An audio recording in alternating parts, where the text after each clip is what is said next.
अब देखिएगा कुछ दिन में नरेंद्र मोदी जी बस का उद्घाटन करेंगे। बच क्या है, जितने यहाँ देश में मुसलमान हैं वो कोई ईरान और इराक से नहीं आए, वो इसी देश के मूल नागरिक हैं। कि हमारे देश के जो प्रधानमंत्री है उनका डिग्री ही फॉल्स, आज तक अपने डिग्री पर जवाब ही नहीं दे पा रहे हैं। देश की आजादी में आरएसएस का क्या रोल रहा है? देश की आजादी में आरएसएस ने खुले विरोध किया। अंग्रेजों के दलाल थे ये अंग्रेजों के मुखबिर थे। कर्नाटक में फेल कर चुके हैं। अब क्या अमित शाह पर एफआईआर हो, क्योंकि लगता है कि सरकार जाने वाली है। वहाँ के जो पुलिस के भी लोग हैं वो बोले भाई सरकार जब जा ही रही है एफआईआर लिख लो। इसके पहले कोई गृह मंत्री के खिलाफ एफआईआर लिखता था। तस्वीरों में आप देख सकते हैं बांका के सांसद गिरधारी यादव जी क्षेत्र भ्रमण पर आए हुए हैं और इनसे भी हम थोड़ा सा जानने की कोशिश करेंगे। सर, ये क्षेत्र भ्रमण जनसंपर्क अभियान के लोकसभा चुनाव की तैयारी तो नहीं है सर? अभी देर है। देर कैसे है सर? आपके मुखिया जो नीतीश कुमार अभी ममता बनर्जी से मिलकर आए, उससे पहले अखिलेश। हम तो क्षेत्र में रहते हैं ना, ये चुनाव का कोई प्रचार नहीं है, क्योंकि हम मैक्सिमम समय हम क्षेत्र में ही बिताते हैं। तो अपने क्षेत्र बांका के संसदीय क्षेत्र के लिए आने वाले समय में कोई बड़ी परियोजनाओं पर क्या क्या ऐसी चीजें हैं जो भारतीय जनता पार्टी की जो सरकार देश में है, एक ट्रेन तो पटना से दिल्ली चलाया नहीं, भागलपुर से दिल्ली नहीं चलाया, तो परियोजना बड़ा क्या देगा हम लोग को? ये तो बिहार के जनता को ठग रहा है। वो सब गुजरात और महाराष्ट्र ले जा रहा है। तो आने वाले लोकसभा चुनाव में जिस तरीके से नीतीश कुमार की तैयारी है, जितने विपक्षी एकता को मजबूत करने के लिए वो ममता बनर्जी से मिल रहे हैं, अखिलेश यादव से मिल रहे हैं, अरविंद केजरीवाल से मिल रहे हैं, राहुल गांधी जी से मिल रहे हैं, तो आने वाले लोकसभा चुनाव में सर देखा जा सकता है सर से महागठबंधन का जीत होगा। लड़ाई की शुरुआत महात्मा गांधी ने बिहार से शुरुआत की, क्योंकि बिहार हमेशा से क्रांतिकारी रहा है। यहाँ के जो लोग हैं उनको किसी चीज का भय नहीं रहता है, जेल जाने का भय नहीं रहता है, छापा का डर नहीं लगता है। आपने देखा होगा लालू जी को क्या झूठे केसों में फंसा, लेकिन क्या है उनका कोई आधार कमा क्या? कभी नहीं कमा। ये तो सब ये लोग जो आरएसएस के लोग हैं, ये सामंतवादी विचारधारा के लोग हैं, निश्चित तौर पर इन कामों को करेंगे। जो हम लोग हैं उनको गलत बताने का काम। इसलिए बिहार ने हमेशा इस देश को दिशा देने का काम किया है। इस बार भी जब देश की आजादी खतरे में है, बिहार में दिशा देने का काम हमारे सम्मानीय नेता नीतीश कुमार और सम्मानीय नेता लालू जी ने शुरुआत किया है। उसका जो सरपट घोड़ा दौड़ रहा था उसको रोकने का काम। इस देश में ये लोग क्या हिंदू मुसलमान की बात करते हैं? ये तो समझिए इतिहास का ज्ञान ही नहीं है, क्योंकि हमारे देश के जो प्रधानमंत्री है उनका डिग्री ही फॉल्स, आज तक अपने डिग्री पर जवाब ही नहीं दे पा रहे हैं कि हमारी डिग्री क्या है। जिसको कोई डिग्री नहीं हो बाकायदा, वो नहीं मजाक या लतीफा उड़ाकर क्या करेगा? उसको खुद पता नहीं है कि हम कितना पढ़े हैं, कितना लिखे हैं। उसको ये पता भी नहीं होगा कि हम देश के प्रधानमंत्री हैं। हम लोग जो एमपी हैं वो भी किसी आम सभा में, या जो वार्ड मेंबर है वो भी आम सभा में, यदि कहीं कोई गमी हो जाता है निश्चित तौर पर लोग शांत दिमाग से जाता है, फोन बंद कर लेता है, कहता है क्या करें। उस गांव में मिठाई नहीं खाने लगता है, खस्सी नहीं खाने लगता, बाहर कहीं लगता है। इस देश का जो प्रधानमंत्री इतने पद पर हो, प्रोफेसर के बेटी का आत्महत्या का जिक्र करता हो, इतने भोड़े तरीके से करता हो, तो डिग्री है ही नहीं, उसको पता ही नहीं कि देश था क्या। इस देश में जितने भी मुसलमान हैं, जितने भी लोग हैं, जाति व्यवस्था कब बनी है? मनुस्मृति के बाद बनी है। इसके पहले सब लोग एक ही थे, कहीं को बात नहीं था। लेकिन जब लोगों को इतना परेशान किया जाने लगा, दलितों को, उसने क्या किया? उसने इस्लाम कबूल कर लिया। जितने यहाँ देश में मुसलमान हैं वो कोई ईरान और इराक से नहीं आए, वो इसी देश के मूल नागरिक हैं, इस देश के अनाज लोग हैं। जिनको आर्यों ने तंग किया उसने इस्लाम कबूल कर लिया, बोला नहीं हमको आपसे लड़े। उसको लगता है जो अनाज लोग हमारी गुलामी कर रहा था, इस्लाम कबूल करके ये गुलामी से हट गए, इसीलिए आपके खिलाफ।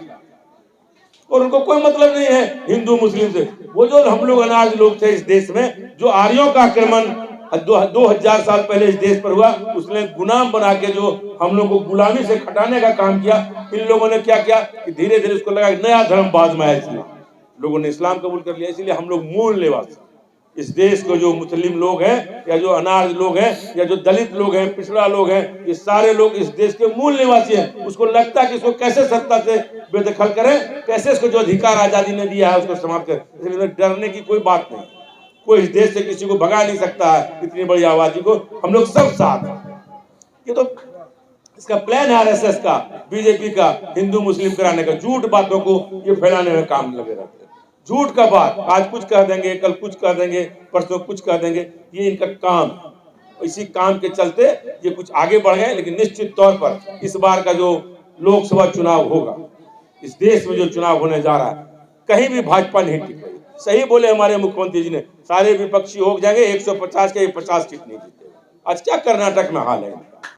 कर्नाटक में फेल कर चुके हैं। अब क्या अमित शाह पर एफआईआर हो, क्योंकि लगता है कि सरकार जाने वाली है, तो वहां के जो पुलिस के भी लोग हैं वो बोले भाई सरकार जब जा ही रही है एफआईआर लिख लो। इसके पहले कोई गृह मंत्री के खिलाफ एफआईआर लिखता था, वही लिखवाता था। क्या कहता कि इसके फलाने की सरकार है कि तो दंगा हो जाएगा, हत्या हो जाएगा। इस देश का गृह मंत्री, इस देश के गृह मंत्री के बारे में क्या कहना है? वो कहता है कि दंगा करने वालों को उल्टा लटका के सीधा कर देंगे। अरे भाई, इस देश का नागरिक है, कोई बाहर का नागरिक है, उल्टा करके सीधा कर दीजिएगा। और दंगा को एक आदमी करता है क्या? हमेशा कुछ न कुछ समस्याएं रहती दोनों तरफ से। देश को तोड़ने का काम हमारे इस देश की जो वर्तमान सरकार है वो कर रही है। अब सब जानते हैं देश पहले टुकड़ों में बटा हुआ था। आजादी के पहले कितने देश थे, कितने राज्य थे, कितने छोटे मोटे राज्य थे, रोज आपस में लड़ते रहते, लड़ते लड़ते ही गुलाम हो गए। फिर ये अंग्रेजों पहले मुसलमानों के गुलाम हुए, तो किससे मुसलमान ने इस देश से सत्ता छीनी? क्या पिछड़ों से छीना? सत्ता के मालिक वही आज लोग थे, चाहे वो जिस जाति के लोग थे। हम लोग तो कभी सत्ता के मालिक ने आपने आपस में इतनी लड़ाई की कि मुस्लिम लोग इस देश पे कब्जा कर लिया, फिर मुसलमानों ने आपस में लड़ाई की, अंग्रेज इस देश को कब्जा कर लिया। ये देश का लंबा इतिहास गुलामी का रहा। ये लोग देश को फिर गुलामी में ले जाना चाहते हैं, इसलिए बचाना है इस देश को गुलामी में जाने से तभी हम बचा सकते हैं जब सारे लोग, हिंदू, मुस्लिम, सिख, ईसाई, चाहे वो किसी जाति के हो, किसी धर्म के हो, अब सबको एक समान से रह के आने वाली जो हमारी मोदी की जो सरकार है, इसको इस देश से भगाना पड़ेगा, तभी देश एकजुट रह सकता है। बड़ी लड़ाई लड़ा है लोग। देश की आजादी में आरएसएस का क्या रोल रहा? देश की आजादी में आरएसएस ने खुले विरोध किया। अंग्रेजों के दलाल थे ये लोग, ये अंग्रेजों के मुखबिर थे। ये जितने लोग हैं, ये सारे लोग कभी बोलते थे आजादी की क्या आवश्यकता है। हमेशा से ये अंग्रेजों की मुखबिरी करते रहे, उनसे पेरोल पर रहे, उनसे पैसा रहे लेते रहे, और जो हमारे आजादी के जो नायक थे, जो स्वतंत्रता सेनानी थे, उसको गिरफ्तार करवाने का ये काम करते रहे। इनसे क्या आशा रख सकते हैं आप? जो देश को आजाद नहीं होने देना चाहता हो, जो देश को गुलाम रखना चाहता हो, उस आरएसएस से आप आशा रखिएगा कि देश का कल्याण करेगा? कभी नहीं कर सकता। वो कोई ट्रांसपेरेंट संस्था भी नहीं है। हमारे जो आरएसएस के जो संस्था है, इसमें पारदर्शिता नहीं है। ये कोई पारदर्शी संस्था नहीं है। ये देशभक्त हो ही नहीं सकते हैं। अब सब जानते होंगे, इस देश में जब तक वाजपेयी की सरकार थी, तब तक ये नागपुर में राष्ट्रीय झंडा नहीं फहराता था। क्या मैं गलत कह रहा हूँ? ये नागपुर में अपना पार्टी का अपना कोई भगवा झंडा फहराता था। जब देश वाजपेयी तक, क्योंकि वो बहुमत की सरकार उसकी नहीं थी, वो कहता था हमारा बहुमत का सरकार नहीं है, कभी गिर सकते हैं, वो राष्ट्रीय तिरंगा झंडा वहां नहीं फहराता था। ये देशभक्त नहीं है।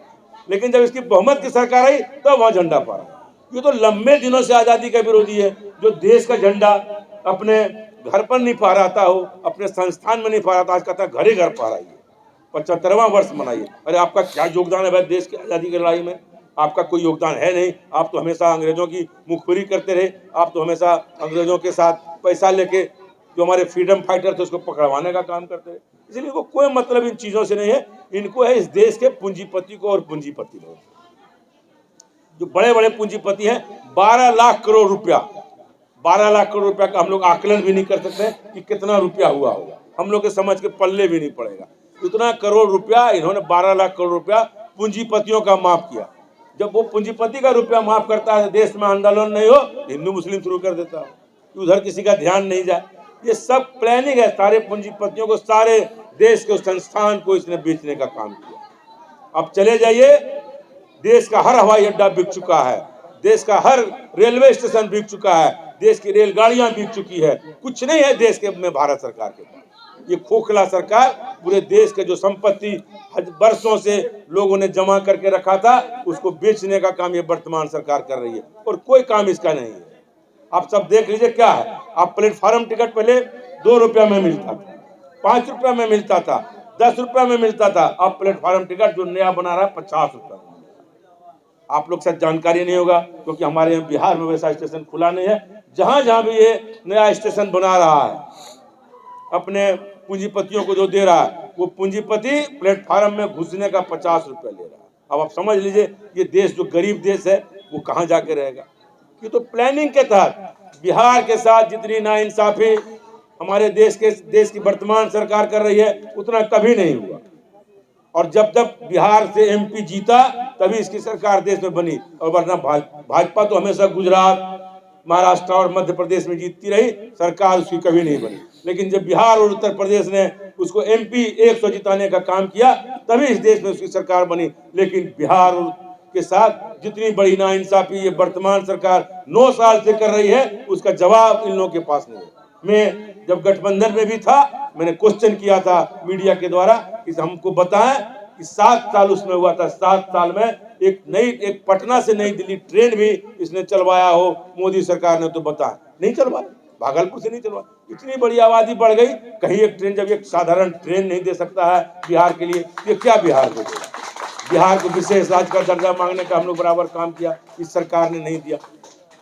और तो और हमारे सम्मान्य मुख्यमंत्री जब पटना यूनिवर्सिटी में सम्मान्य प्रधानमंत्री आए थे तो वहां कहा कि भाई हमको सेंट्रल यूनिवर्सिटी दे दीजिए। उठ के लगा कि अब ये घोषणा करने वाले हैं, बोला मैं वर्ल्ड यूनिवर्सिटी बना दूंगा। तो ऐसा काम हुआ कि पहले लोग कहता था कि भाई तोप का लाइसेंस मिलिए, बंदूक का लाइसेंस मिल जाएगा। ये पहले तोपे का लाइसेंस दे रहा, बंदूक मांगे बोला तोपे ले जाइए। कहाँ से वर्ल्ड यूनिवर्सिटी बना देंगे? एक काम बिहार के साथ किया हो तो बता दीजिए आप लोग। कोई काम नहीं, सारा काम ये गुजरात ले गए। जितने भी उद्योग हैं, धंधे हैं, सब गुजरात ले गए। अब तो और क्या, हम तो ताज्जुब लगता है जब ये वंदे भारत ट्रेन का उद्घाटन करने जाते। हम तो देश के इतिहास में लंबे दिनों से हम राजनीति में भी हैं, हम जागरूक लोग हैं, हम हर प्रधानमंत्री को देख रहे हैं, कोई भी प्रधानमंत्री ट्रेन का उद्घाटन करने नहीं गया। 100 किलोमीटर रेल लाइन का उद्घाटन करने गया तो अलग बात है, लेकिन ये ऐसा प्रधानमंत्री है, रेल लाइन पहले से बना हुआ है, वंदे भारत ट्रेन का उद्घाटन करते चल रहा है। अब देखिएगा कुछ दिन में नरेंद्र मोदी जी बस का उद्घाटन करेंगे। बच क्या इनके पास कोई काम है नहीं, बिना काम का प्रधानमंत्री। इनको देश में कुछ कराना नहीं, लतीफा छोड़ना, शगुफा छोड़ना। इस देश का कोई प्रधानमंत्री होता है? प्रधानमंत्री को समय नहीं मिलता है। प्रधानमंत्री कहता कि हम पूरा काम कर रहे हैं। मनमोहन सिंह जी की सरकार थी, हमें क्या नहीं किया इस देश के लिए। आज जो भी हम तो कहते हैं भाजपा के लोग, आरएसएस के लोग बतावे कि 9 साल में इस देश में गरीबों के लिए कोई काम इस सरकार ने किया, एक काम नहीं किया। सारे काम जो यूपीए 1 और यूपीए 2 में हुआ, चाहे वो सूचना का अधिकार हो, शिक्षा का अधिकार हो, राइट टू एजुकेशन हो, हमको आपको क्या कहते हैं